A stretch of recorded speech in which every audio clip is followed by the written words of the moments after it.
Welcome to the Deep Dive, where we really dig into the insights from piles of research and expert knowledge. Glad to be here. Today, we're tackling something, well, fundamental. It's about how we experience life itself.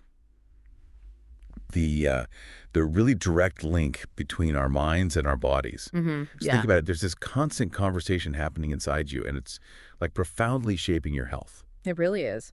And it's a conversation that, ancient wisdom traditions have recognized for ages. Right. Systems like Ayurveda, traditional Chinese medicine, they basically built their entire approach around this idea of interconnectedness. Yeah. What's really compelling now is seeing modern science catching up, Yeah. uncovering the actual biological mechanisms behind what they knew intuitively. Exactly. So our mission today in this deep dive is to shed light on this two-way street. We're using the latest findings, established expertise.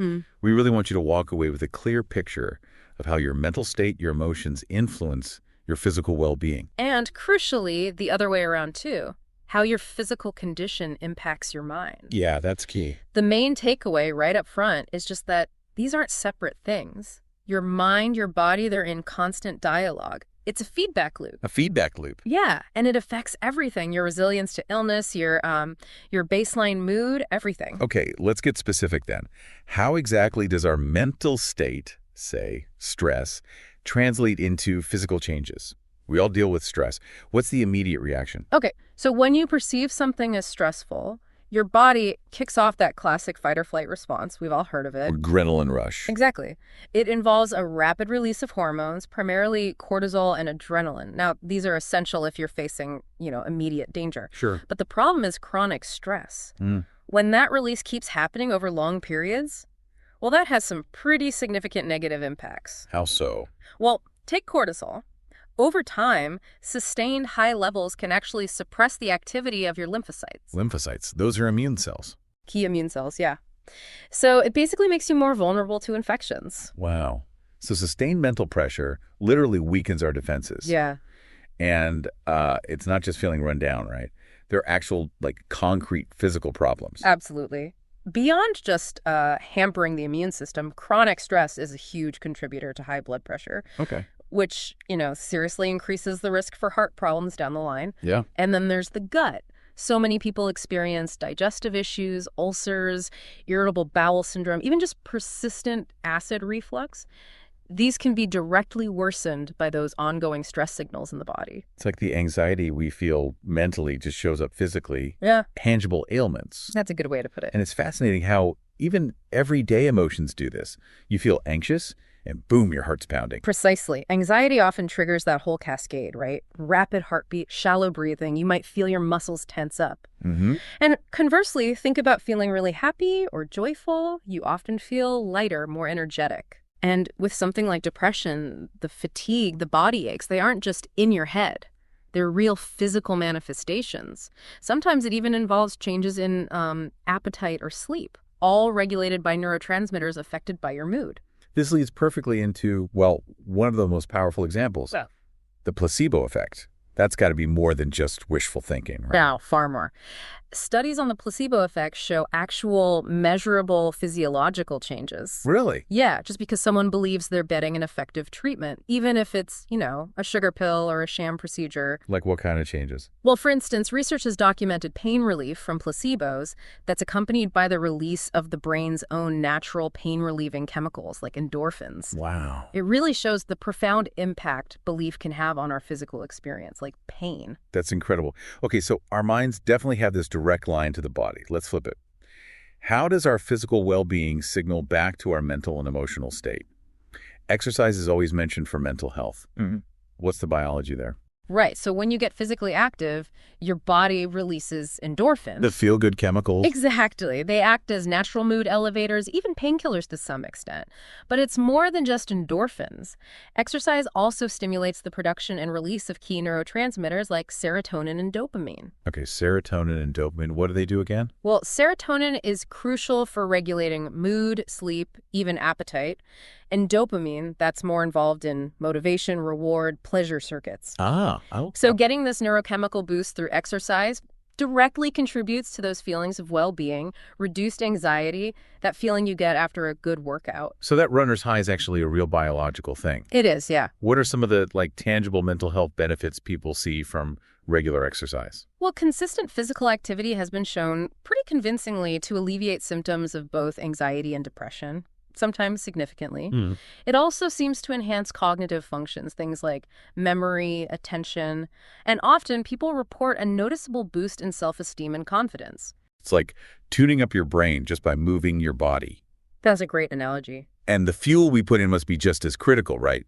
What we eat surely impacts our brain function, how we feel mentally. Oh, absolutely. Your brain is incredibly energy hungry. It needs a constant supply of nutrients to work properly. Makes sense. Think about omega-3 fatty acids, for example. You find them in fatty fish, nuts.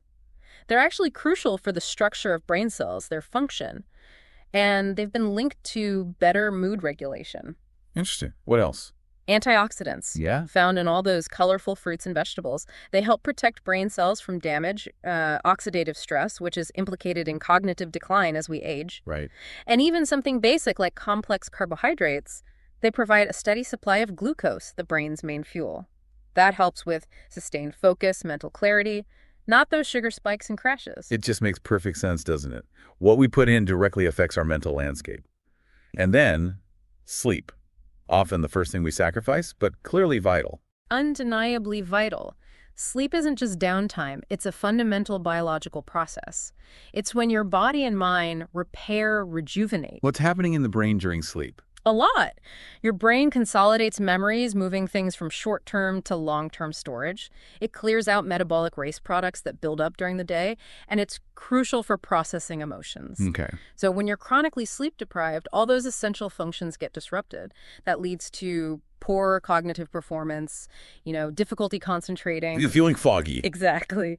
And increased irritability, heightened anxiety, even a greater susceptibility to depression. Getting enough quality sleep is just a cornerstone for both physical and mental health. Okay, we've really established this incredible two-way street.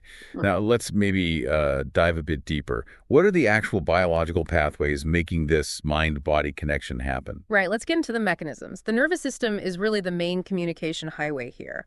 You've got the central nervous system, brain, and spinal cord doing the processing, and then the autonomic nervous system controlling all the involuntary stuff like heart rate, digestion. And that autonomic system has two main branches. The sympathetic, that's your fight or flight activator, and the parasympathetic, the rest and digest system. Got it. Now, chronic mental stress tends to keep that sympathetic system, the fight or flight one, overly engaged. It's like being stuck in high alert. And that causes problems. Yes, because that persistent state of physiological arousal disrupts things like sleep, digestion, even your immune response over time. So that constant mental buzz we feel when stressed has real tangible effects downstream in the body. Precisely. And hormones are obviously huge players in this whole dance, too. How do they fit in? Well, your emotions directly trigger the release of all sorts of hormones. Stressful thoughts, as we said, can flood your system with cortisol and adrenaline that impacts energy, mood, appetite. But positive emotions do it, too. Positive social interactions, for example, can release oxytocin, the bonding hormone, promoting feelings of connection and well-being. Ah, interesting. So these hormones act like messengers, basically translating your mental and emotional state into physical responses throughout your body. We also touched on stress affecting immunity earlier. Can you elaborate on that link biologically? Sure.